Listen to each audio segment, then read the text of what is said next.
Hello everyone. So as you know that we had already done our series of rapid revision में हमने how do organisms reproduce कर लिया. अब हमें कौन सा चैप्टर डिस्कस करना है? हमें डिस्कस करना है हेरिडिटी चैप्टर. एंड ये चैप्टर इंपॉर्टेंट है. Why? Because there are so many things that you have to cover. For example all the laws that you have to cover, right? So अभी हम क्या देखेंगे, कम से कम टाइम में हम इस पूरे चैप्टर को रिवाइज करने का स्टार्ट करेंगे सो दैट कि आपके मार्क्स कहीं भी नहीं जाए. Okay, so let's proceed our chapter. हम देखते हैं हमें क्या पढ़ना है, राइट?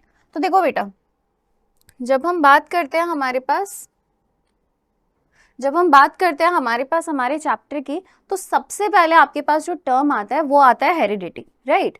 अब अगर हम हेरिडिटी की बात करें तो हेरिडिटी का मतलब क्या होता है? हेरिडिटी का मतलब होता है ट्रांसमिशन ऑफ कैरेक्टर्स.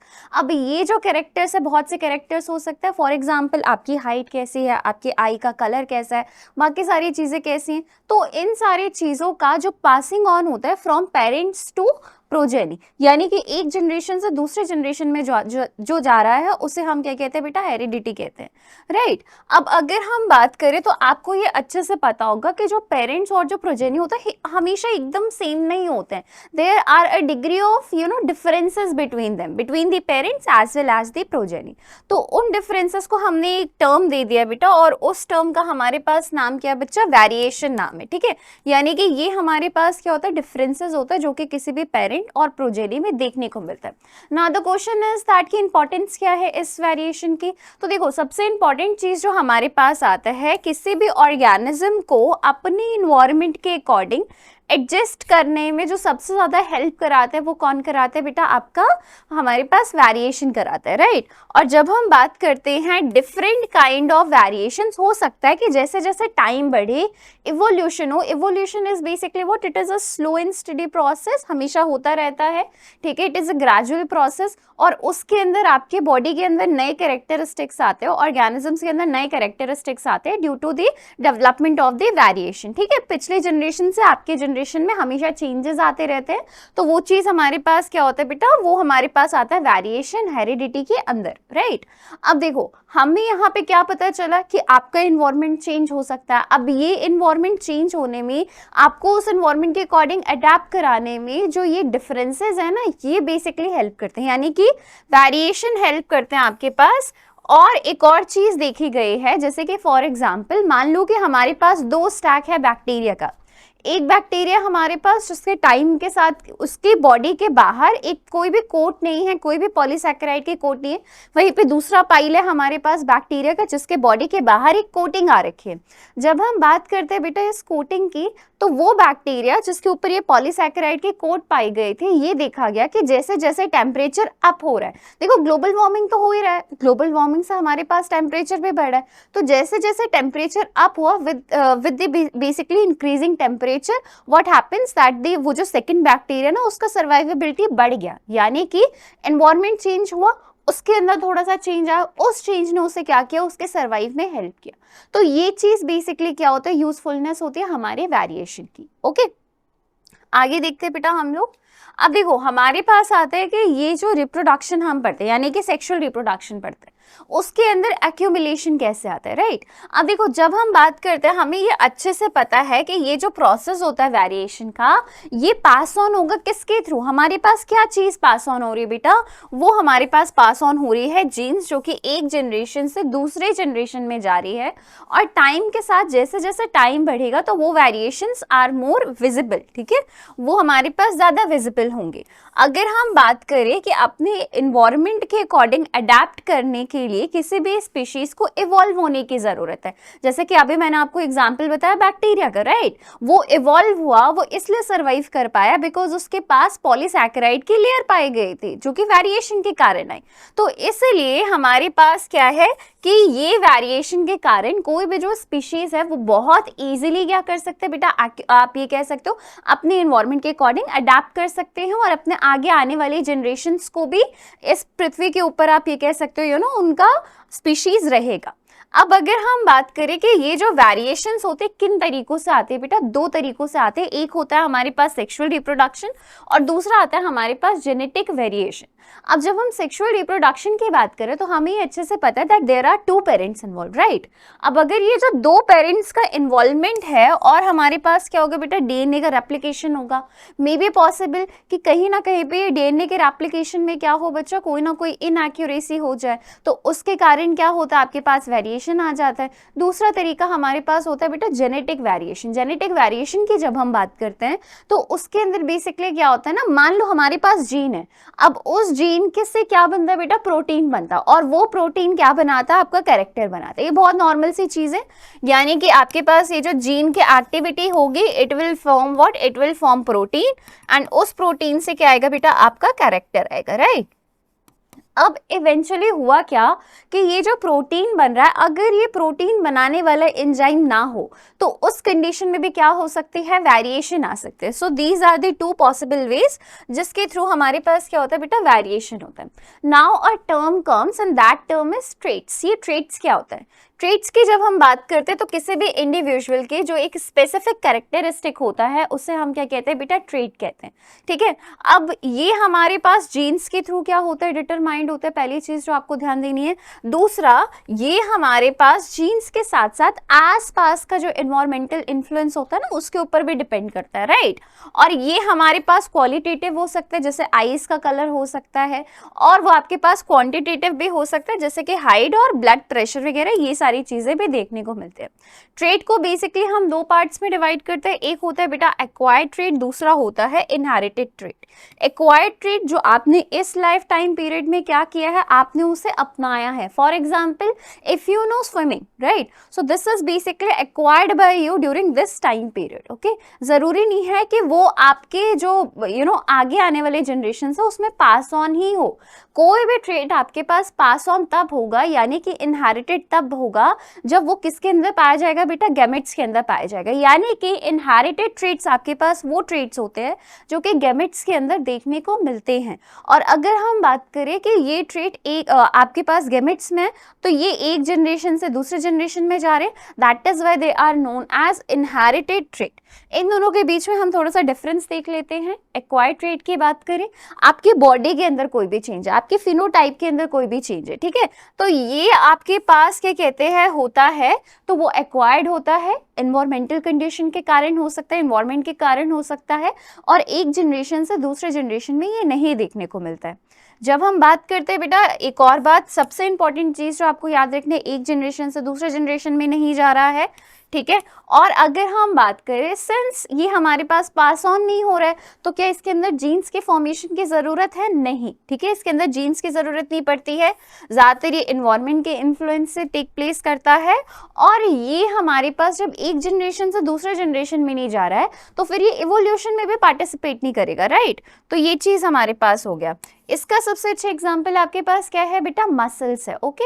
अब इसके बाद देखो, हम बात करते हैं हमारे पास इनहेरिटेड ट्रेट्स की। जैसा कि मैंने आपको बताया, वो ट्रेट्स जो कि अब आपके गैमेटिक सेल्स में प्रेजेंट है, यानी कि स्पर्म्स एंड ओवम में प्रेजेंट है, जो कि एक जनरेशन से दूसरे जनरेशन में जा रहे हैं, उस चीज को हम क्या कहते हैं बेटा, इनहेरिटेड ट्रेट्स कहते हैं, ठीक है। और ये हमेशा पास ऑन होंगे from parents to the progeny, ये चीज आपको ध्यान में रखनी है, राइट।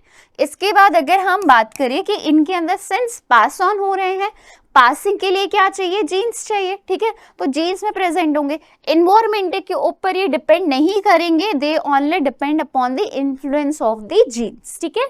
अब इसमें आपका क्या हो गया बेटा, हेयर हो गया, स्किन कलर हो गया, प्लस ये इवोल्यूशन में भी क्या कर रहे हैं, हेल्प कर रहे हैं, राइट। तो ये चीज हमारे पास हो गया। अब इसके बाद हमारे पास एक साइंटिस्ट आते हैं, और उन साइंटिस्ट का नाम क्या है, ग्रेगोर मेंडल।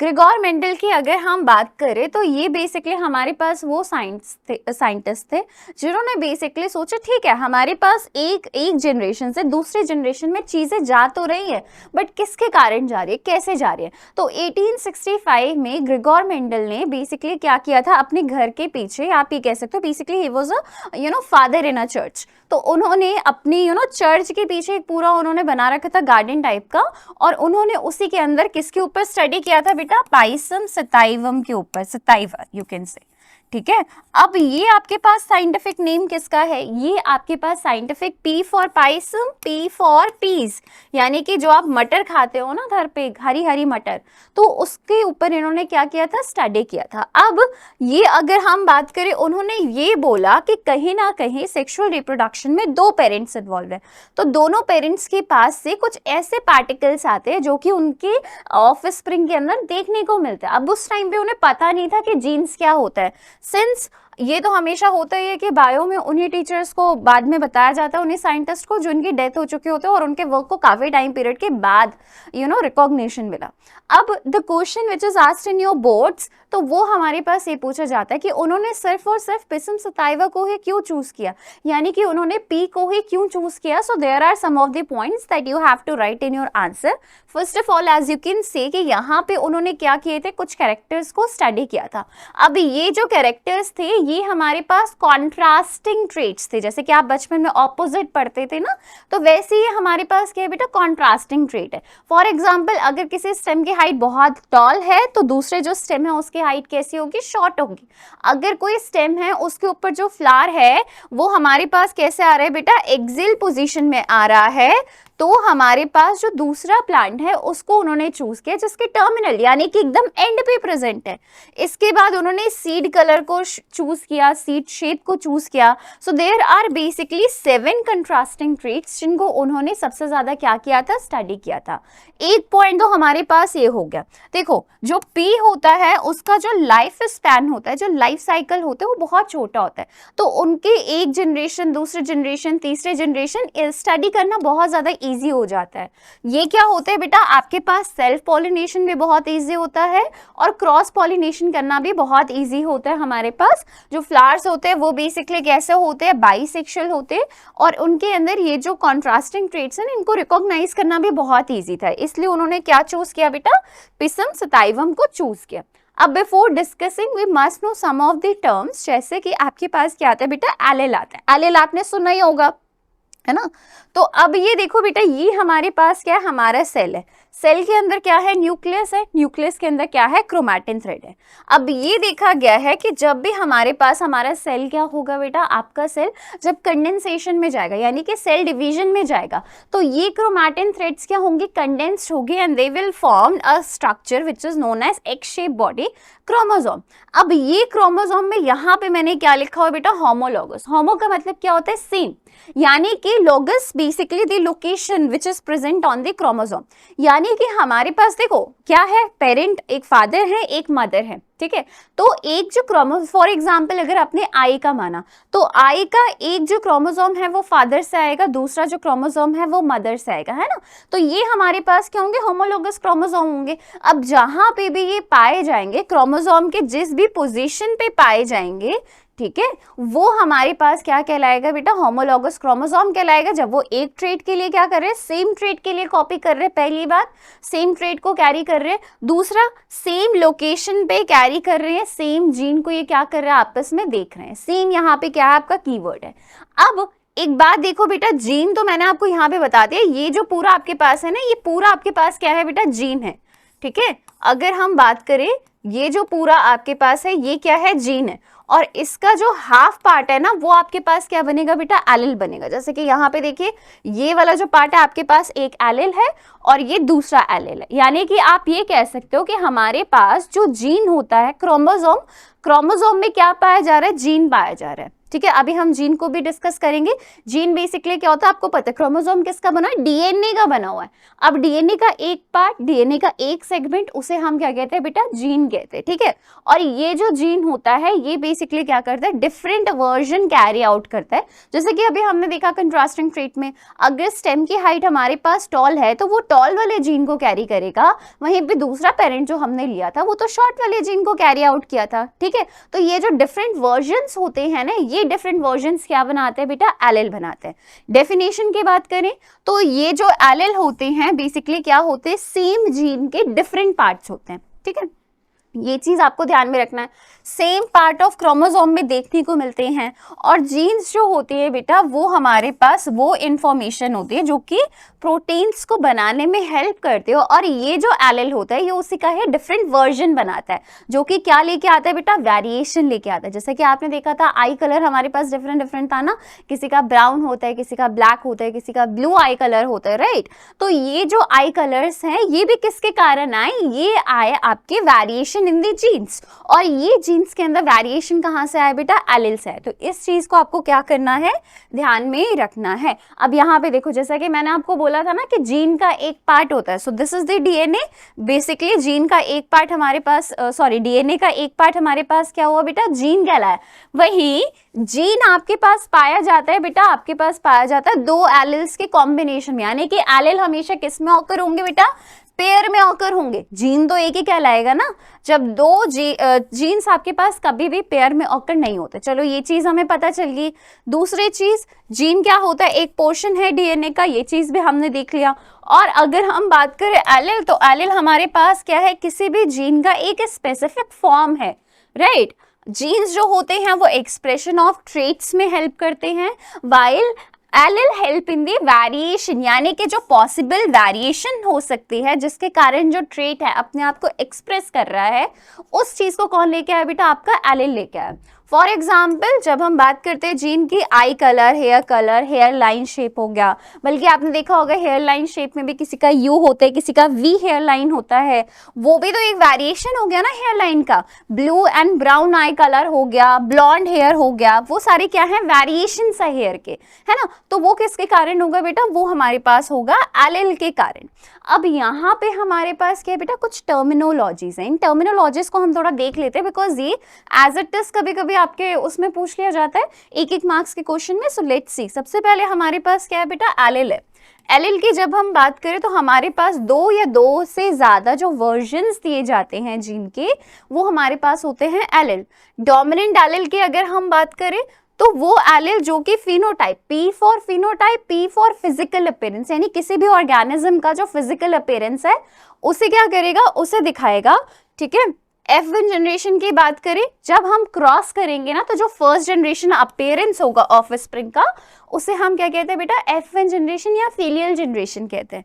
F2 जनरेशन की जब हम बात करें तो जब हमने क्रॉस किया, सेकेंड जनरेशन जो आई जेनेटिक क्रॉस में, वो हमारे पास क्या हुई, फीलियल जनरेशन आई। जीन, जैसा कि मैंने आपको बताया, जीन की डेफिनेशन अब आप लिख सकते हो, ये एक यूनिट होती है जेनेटिक इंफॉर्मेशन की जो कि किसी स्पेसिफिक ट्रेट को कैरी आउट करता है। जीन प्रोटीन्स बनाने में हेल्प करते हैं, encodes proteins, while proteins express the characteristic of any individual, ठीक है। ये चीज यहाँ पे है। जेनेटिक क्रॉस की बात करें तो what is a genetic cross, genetic cross हमारे पास क्या होता है बेटा, मीटिंग का जो हम एक्सपेरिमेंट यूज करते हैं बेसिकली, और जो हमारे पास आउटकम आता है, जो रिजल्ट आता है, उसको हम बेसिकली डिस्कस करते हैं। अभी हम जेनेटिक क्रॉसेस भी करेंगे। अब देखो बेटा, यहाँ पे आया जीनोटाइप, जीन, यहाँ पे आप जीन की बात कर रहे हो, यानी कि मान लो आपकी बॉडी में सेल्स तो आए, ठीक है, अब वो कौन से जीन को कैरी किए, तो ये चीज जब हम स्टडी करते हैं ना, वो हमारे पास आता है जीनोटाइप में, यानी कि जेनेटिक मेकअप कैसा है ऑर्गेनिज्म का। अब यहाँ पे देखो हेट्रो, हेट्रो का मतलब क्या होता है बेटा, डिफरेंट। अब जैसे कि अगर हम बात करें, मेरे पास ये एक जीन है, मान लो ये मेरे पास टॉल का जीन है, ठीक है।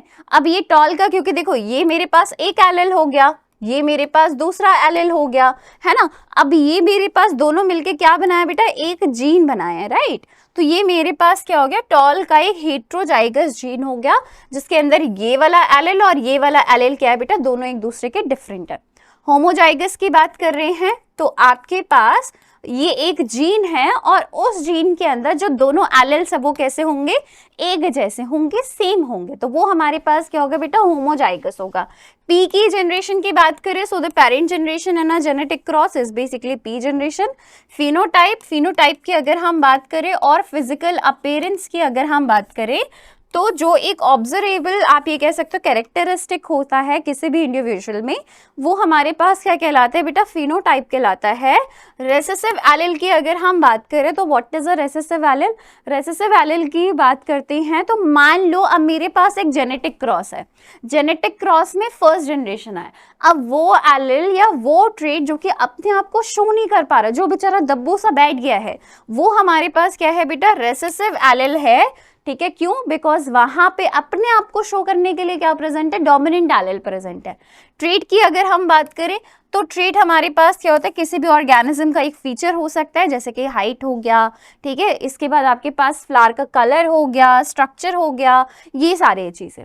अब हमें क्या देखना है बेटा, मोनोहाइब्रिड क्रॉस देखना है। मोनोहाइब्रिड क्रॉस की बात करें, मोनो का मतलब क्या होता है, दोनों को अलग अलग कर दो। मोनो का मतलब क्या होता है बेटा, वन। हाइब्रिड का मतलब क्या होता है, जो किसी दो चीजों के कॉम्बिनेशन से बना हुआ है ना, तो ये चीज हमारे पास हाइब्रिड होता है। तो monohybrid cross is basically that cross जिसके अंदर हम सिर्फ एक कंट्रास्टिंग ट्रेट को लेके क्या कर रहे हैं, अपना जेनेटिक क्रॉस कर रहे हैं। ठीक है, इसके अंदर हम किसी सिंगल जीन के इनहेरिटेंस को स्टडी करते हैं। ओके, एंड इसका जो मोस्ट अच्छा एग्जाम्पल है, सबसे अच्छा एग्जाम्पल है, वो है cross between homozygous tall plant and homozygous dwarf plant. Okay, या शॉर्ट प्लांट आप जिसे कहते हो। चलो, यहाँ पे मैंने आपको यहाँ पे एक क्रॉसिंग करा रखी है, ये मोनोहाइब्रिड क्रॉसिंग है। You can use this crossing as an example for the law of dominance also, for the law of segregation also. चलो और जल्दी से हम इसे देख लेते हैं। देखो हमारे पास क्या है, पेरेंट्स होमोजाइगस टॉल हो गए, दूसरा पेरेंट कौन सा हो गया, होमोजाइगस टॉर्फ हो गया। बेसिकली कौन सा कैरेक्टरिस्टिक है बेटा, स्टेम का लेंथ है ना। होमोजाइगस का मतलब क्या होता है, सेम होता है, ये चीज भी मैंने यहाँ पे लिखा। अब अगर हमें इसे क्या देना है, ट्रेट देना है। होमो का मतलब दोनों ट्रेट क्या होंगे, सिमिलर होंगे, ये चीज तो आपको याद है ना। अब अगर बोला जाए तो ध्यान में रखिएगा कि यहाँ पे होमोजाइगस क्या होगा बेटा, अब्सेंस। ये जो टॉल वाला ट्रेट है हमारे पास डोमिनेंट है, तो डोमिनेंट को हमने किससे लिखा है, कैपिटल लेटर से लिखा है। ठीक है, होमो का मतलब सेम, दोनों एलील क्या होंगे, सेम होंगे। ये भी क्या है, होमोजाइगस डॉर्फ है, रिसेसिव एलील है, तो इसको हम शॉर्ट से लिखेंगे। ठीक है, सेम हम लेटर का यूज करेंगे, बस हम कैपिटल और स्मॉल लेटर में कर देंगे, बस इतना डिफरेंस हम करते हैं डोमिनेंट और रेसेसिव को शो करने के लिए। अब हम क्या करेंगे, बेसिकली अभी हम पढ़ेंगे सेकंड लॉ ऑफ हमारे पास जो मेंडल ने दिया था, लॉ ऑफ सेग्रीगेशन। उसके अकॉर्डिंग ये जो आपके पास जीन है ना, ये बेसिकली अलग अलग होगा, ये सेपरेट होगा गेमेट्स के फॉर्मेशन में। तो अब अगर हम बात करें, इससे हमारे पास कैपिटल डी आ गया, इससे हमारे पास स्मॉल टी आ गया, बहुत नॉर्मल सी चीज है ना, इनको हमने अलग अलग कर दिया। अब इसके बाद देखो हमने किया क्या, ये देखा कि हमारे पास जो F1 जनरेशन है ना, यहाँ पे देखो एक कैपिटल टी आ गया, एक स्मॉल टी आ गया, यानी कि सारे के सारे जो इंडिविजुअल थे वो कैसे हुए, ये क्या है, हेटेरोजाइगस कंडीशन है। इसमें से एक क्या है, डोमिनेंट एलील है, दूसरा क्या है, रेसेसिव एलील है। यानी कि होमोजाइगस टॉल आपके पास क्या है बेटा, प्लांट आया, यानी कि जितने भी इंडिविजुअल्स आए ना F1 जनरेशन में, सारे के सारे कैसे थे, हेटेरोजाइगस टॉल थे। अब मेंडल ने क्या किया, मेंडल ने बेसिकली सेल्फिंग परफॉर्म किया। सेल्फिंग का मतलब क्या होता है कि उन्होंने F1 जनरेशन के एक इंडिविजुअल को लिया और F1 जनरेशन के दूसरे इंडिविजुअल को लिया, दोनों को आपस में क्या कराया बेटा, क्रॉस कराया। अब क्रॉस में हमारे पास क्या, अगेन हेट्रो का मतलब क्या है, दोनों एलील डिफरेंट डिफरेंट, तभी देखो ये कैपिटल टी यूज किया गया है, ये स्मॉल टी यूज किया गया है। ठीक है, तो अब अगेन यहाँ पे हमने क्या किया, दोनों को लिख दिया, क्रॉस कराया ना, दो इंडिविजुअल, एक मेल हो गया एक फीमेल हो गया, इसलिए हमने लिखा है। ठीक है, तो यहाँ पे भी देखो मैंने क्या किए हैं, सारे के सारे जो आपके पास एलील्स थे ना, सबको अलग कर दिया, राइट। अब सारे एलील्स को अलग करने के बाद ये मैंने क्या बनाया बेटा, पनेट स्क्वायर बनाया। बेसिकली क्या किया, एक स्क्वायर बना दिया। अब देखो यहाँ पे क्या है, 1 2 3 4 है ना, तो यहाँ पे बॉक्सेस कितने बने, 1 2 3 4। ठीक है, अब यहाँ पे देखो हम क्रॉसिंग कैसे करेंगे, ऐसे करेंगे, कैपिटल टी इस तरीके से हमने लिखा। फिर हम क्रॉसिंग कैसे करेंगे, कैपिटल टी स्मॉल टी। फिर हम कैसे करेंगे बेटा, ये हमारे पास क्या आएगा, कैपिटल टी स्मॉल टी, और ये हमारे पास क्या आएगा, capital T sorry small T. अब ये हमारे पास क्या है बेटा, होमोजाइगस टॉल है, ये हमारे पास क्या है, हेटेरोजाइगस टॉल है, ये भी हमारे पास हेटेरोजाइगस टॉल है, और ये हमारे पास क्या है बेटा, शॉर्ट है, राइट। तो यहाँ पे देखो, यहाँ पे मैंने आपके पास लिखा हुआ है कि फिनोटिपिक रेशियो। ठीक है, फिनोटिपिक रेशियो, अब जरा देखो कौन कौन सा टॉल है। फिनोटाइप का मतलब क्या होता है, अपीयरेंस, राइट। तो यहाँ पे हमारे पास टॉल कौन सा है, 1 2 3, यानी कि टॉल कितने हुए, 3, और शॉर्ट कितना हुआ, 1। ओके, तो 3:1 हमारा क्या आ गया, फिनोटिपिक रेशियो। अगेन जब हम जीनोटिपिक रेशियो की बात करें तो देखो, एक मैंने क्या लिखा है, दो मैंने पेरेंट्स लिखे हैं, होमोजाइगस शॉर्ट और होमोजाइगस टॉल, और बीच में मैंने क्या लिखा है बेटा, हेट्रोजाइगस टॉल को लिखा है, क्योंकि ये हमारे पास क्या है, हाइब्रिड है। तो ये देखा गया है कि जब हमने F2 जनरेशन किया तो वो ये जो पेरेंटियल रेसेसिव जनरेशन था ना, पेरेंट था जो रेसेसिव था, वो भी अपने आप को क्या किया, अपेयर कर गया। तो इस तरीके से हमने बोला कि जो शॉर्ट था, ठीक है, शॉर्ट प्लांट था, डॉर्फ प्लांट था, वो अपनी इंडिविजुअलिटी को खो दिया। कौन से जनरेशन में, F1 जनरेशन में। सारे के सारे जो प्लांट्स थे वो कैसे आए बेटा, आपके पास टॉल आए, है ना। बट जैसे ही हमने F2 जनरेशन किया तो ये जो दबा हुआ कैरेक्टर था ये अपने आप को शो किया। इस तरीके से हमें पता चला कि जो डॉर्फ है वो रेसेसिव कैरेक्टर है, और जो आपके पास टॉल है वो कैसा है, डोमिनेंट कैरेक्टर है। Please pay attention to this, because whatever I am saying वो सारा का सारा आपके बोर्ड्स के पर्सपेक्टिव से बहुत इंपॉर्टेंट है। अब देखो, होमोजाइगस टॉल कितना है बेटा, 1, ठीक है। हेट्रोजाइगस टॉल आपके पास कितना है बेटा, 1, 2, कितना हो गया, 2, और होमोजाइगस टॉल हमारे पास कितना है बेटा, शॉर्ट कितना है, 1, ठीक है। 1:2:1। आपको हमेशा याद रखना है, जब भी आप क्रॉस करोगे तो आपके पास हमेशा फिनोटिपिक रेशियो कैसा आना चाहिए, 3:1, वाइल जीनोटिपिक रेशियो कैसा आना चाहिए, 1:2:1। हमेशा याद रखिएगा इस चीज को, राइट। अब इसके बाद आगे देखो, यहाँ पे हम अपने लॉस की बात कर लेते हैं, लॉ ऑफ डोमिनेंस की। तो यहाँ पे ये बोला गया है कि जब हमने पेरेंट्स को प्योर लिया, यानी कि होमोजाइगस कंडीशन में लिया with the contrasting traits, right, तो हमारे पास क्या आया कि जो एक ट्रेट था वो एक जनरेशन में आया, जिसे हमने क्या बोला, हमने F1 जनरेशन में जो आया उसे हमने डोमिनेंट ट्रेट बोला। बल्कि वहीं जो दूसरा था, एक ने अपने आप को एक्सप्रेस ही नहीं किया, तो उस चीज को हमने क्या बोला बेटा, रेसेसिव ट्रेट बोला। क्या बोला बच्चा, हमने रेसेसिव ट्रेट बोला। अब यहीं से हम एक और लॉ के बारे में पढ़ लेते हैं, that is the second law, that is law of segregation. Law of segregation की बात करें तो जो दो कॉपीज होते हैं ना जेनेटिक फैक्टर की, आपने देखा ये मेरे पास क्या था, जीन था, इससे इसकी मैंने क्या बनाई, 2 कॉपीज बनाई ना, क्योंकि ये 2 है, राइट। तो ये चीज बोला गया कि जो डेवलपमेंट होते ना गैमेट्स के टाइम पे, तो उस टाइम पे इसके अंदर क्या होगा, सिर्फ एक ही फैक्टर जाएगा, ठीक है। इस चीज का इंश्योरिटी की जाती है, this is the universal law, ठीक है। जैसा कि आप देख सकते हो हमारे पास जो हमने मियोसिस पढ़ा था, मियोसिस में भी आपने देखा था क्रोमोसोम्स इस तरीके से सेपरेट होते हैं कि हर एक के पास क्या आएगा बेटा, डिफरेंट डिफरेंट कैरेक्टरिस्टिक आएगा, और इन्हीं के क्रॉसिंग ओवर से हमें क्या मिलता है बेटा, आपके पास आपके पास कैरेक्टरिस्टिक आते हैं, राइट। अब देखो हमारे पास यहाँ पे मैं आपको एक एग्जाम्पल करके दिखा रही हूँ, सॉल्ड एग्जाम्पल है किस चीज का बच्चा, लॉ ऑफ डोमिनेंस को, और इसको आप यूज कर सकते हो लॉ ऑफ सेग्रीगेशन के तौर पे भी, ठीक है। अब यहाँ पे हमने एक कैरेक्टर लिया, since 1 character we are starting, so this type of cross is monohybrid cross, okay. अब ये क्रॉस कौन से बेटा, होमोजाइगस पर्पल फ्लावर के बीच में लिया गया और व्हाइट फ्लावर के बीच में लिया गया, जिसमें डोमिनेंट कौन सा बेटा, पर्पल है, और रेसेसिव कौन सा है, व्हाइट है। गैमेट्स हमारे पास क्या हुए, डोमिनेंट है कैपिटल पी, होमोजाइगस कंडीशन है ना, small P. Law of segregation के अकॉर्डिंग हमने क्या किया, सेपरेट कर दिया, सारे के सारे एलेल्स को सेपरेट कर दिया, भाई गैमेट्स में डालना है तो कैपिटल पी, स्मॉल पी। अब जब आप इसका F1 जनरेशन बनाओगे तो हेट्रोजाइगस बनेगा, यानी कि सारे के सारे जो इंडिविजुअल्स हैं that would be heterozygous purple flower, ठीक है। ये चीज आपको ध्यान में रखनी है। फिर हमने क्या किया बेटा, सेल्फिंग किया, सेल्फिंग के बाद हमने क्या किया, पर्पल मेल फ्लावर को लिया, हेट्रोजाइगस पर्पल फीमेल फ्लावर को लिया। यहाँ पे आप देख सकते हो this is the heterozygous condition, इसीलिए इतना बड़ा बड़ा लिखा है ताकि आपको दिखे, ठीक है। ये कैपिटल P एक में हो गया, दूसरे पे आपके पास क्या होगा, स्मॉल p, फिर कैपिटल P एक में हो गया, स्मॉल p दूसरे में हो गया, राइट। इसके बाद देखिए अब यहाँ पे आपके पास क्या है, पनेट स्क्वायर है। चलो और जल्दी से करो, कैपिटल P, इसको करो कैपिटल P स्मॉल p, इसको करो capital P small p, then करो स्मॉल p। ये कैसा होगा, होमोजाइगस कैसा होगा बेटा, पर्पल फ्लावर होगा, ठीक है। ये कैसा होगा, हेट्रोजाइगस कैसा होगा बेटा, पर्पल फ्लावर होगा, राइट। ये हमारे पास कैसा होगा बेटा, हेट्रोजाइगस पर्पल फ्लावर होगा, और ये हमारे पास क्या होगा बेटा, होमोजाइगस व्हाइट फ्लावर, ठीक है। ये चीज फिनोटिपिक रेशियो की बात करें तो 1 पर्पल, 2 पर्पल, 3 पर्पल, कितना पर्पल हुआ, 3, व्हाइट कितना आया है, 1। जीनोटिपिक रेशियो की बात करें तो आपके पास होमोजाइगस कितना है, 1, ये कितना है, 2, और ये कितना है बेटा, 1, ठीक है, तो 1:2:1. If your answer is this, if your ratio is this, then it means कि आपने एकदम सही किया है अपना क्रॉस. ठीक है, अब चलो हम थोड़ा सा डाई हाइब्रिड क्रॉस देख लेते हैं.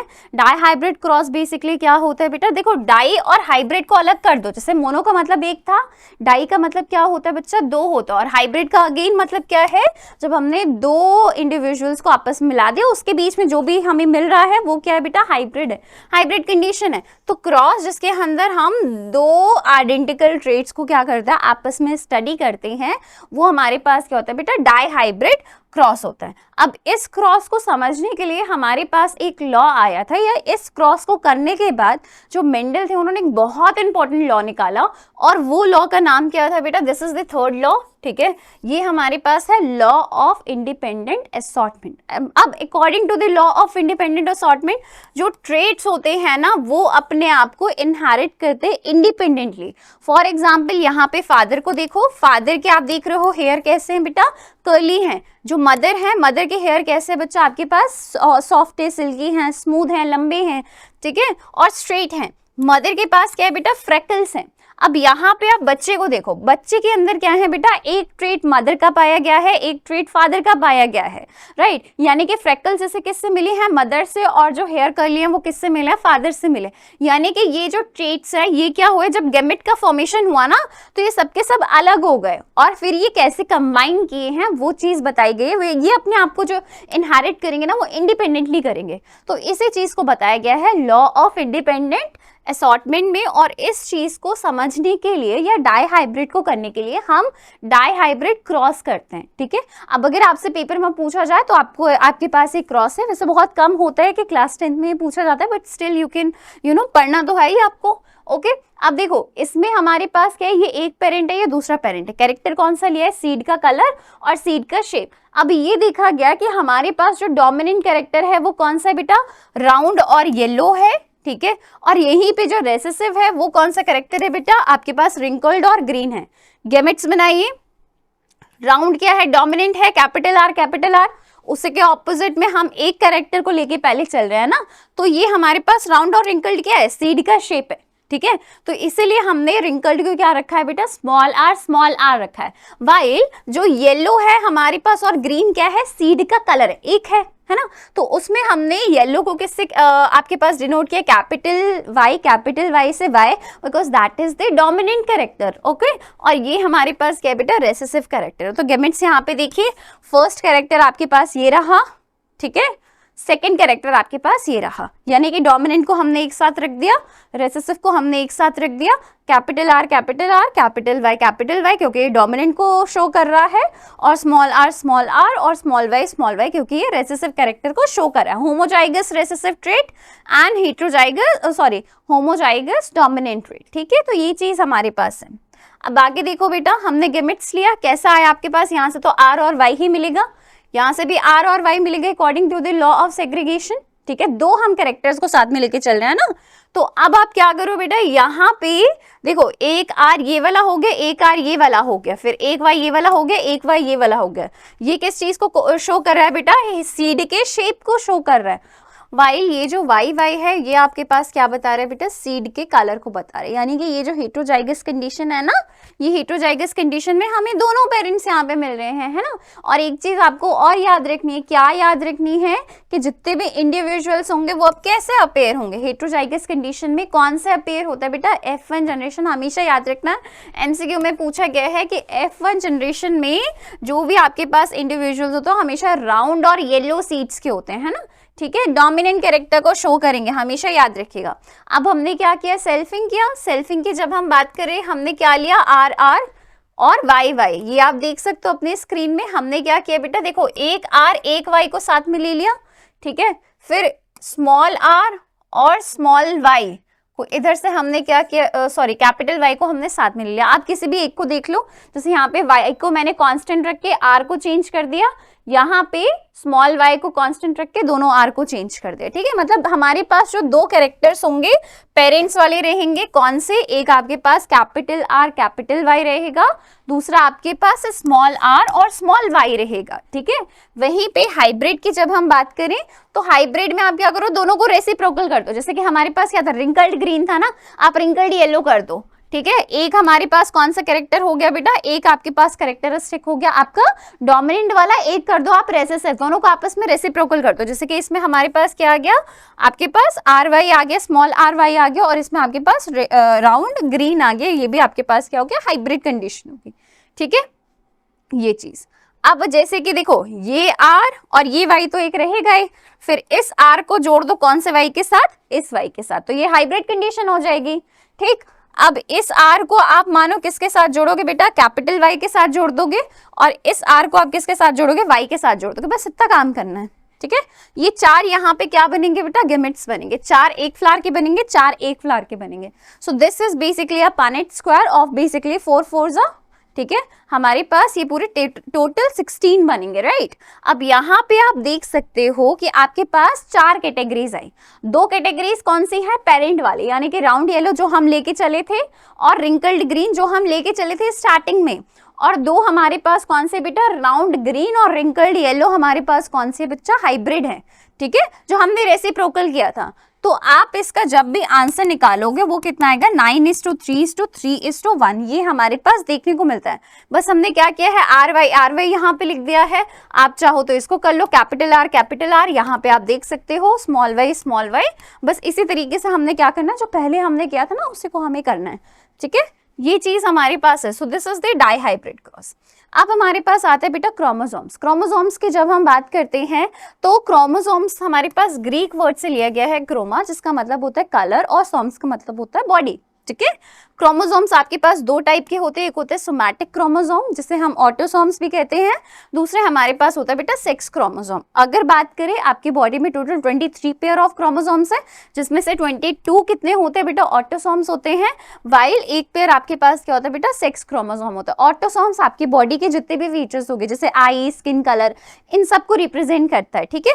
बल्कि जब हम सेक्स क्रोमोसोम की बात करें तो जो आपके इंडिविजुअल को बताता है कि वो मेल होगा कि फीमेल होगा, वो बेटा होता है हमारे पास सेक्स क्रोमोसोम। अब ह्यूमंस की बात करें, जैसे कि मैंने बताया 23 पेयर ऑफ क्रोमोसोम्स होते हैं, यानी कि टोटल 46 क्रोमोसोम होते हैं, ठीक है, जिसमें से हमारे पास जो मेल होता है वो हेट्रोगेमेटिक होता है, यानी कि आपको पता है जो स्पर्म्स है यहाँ पे, ठीक है, ये स्पर्म्स दो टाइप के प्रोड्यूस होते हैं, एक होता है एक्स, दूसरा होता है वाई। बल्कि वहीं पे फीमेल की बात करें तो फीमेल क्या होती है बेटा, होमोगेमेटिक होती है, यानी कि उनके पास क्या सिर्फ ओवम ही है, और ओवम में सिर्फ कौन सा क्रोमोसोम है, सिर्फ और सिर्फ एक्स है, राइट। तो अगर कोई वाई वाला स्पर्म हमारे पास एक्स वाले आपके पास एग के साथ मिलेगा तो वो हेट्रोगेमेटिक कंडीशन का होगा, यानी कि क्या बनेगा, सन बनेगा, एक्स वाई क्या बना रहे हैं, सन।